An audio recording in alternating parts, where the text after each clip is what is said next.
How to add widget to your home screen. Your home screen look kinda empty. Let's add some widget and turn it into a personal command center. Find a blank area on your home screen. Long press it for about 2 seconds. You will see options like wallpaper, themes, widget. That's our hero today. Tap widget. Browse the widget list. Scroll through the widget list.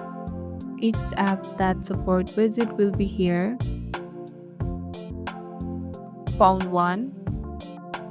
Tap and hold it. Then drag it to your home screen. Release it to drop it in place. Some widgets are resizable. Long press them again and use the border to straight sync.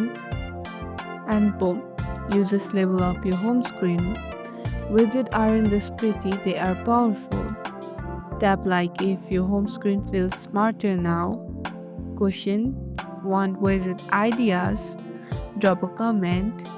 Let's subscribe for more tips and tricks.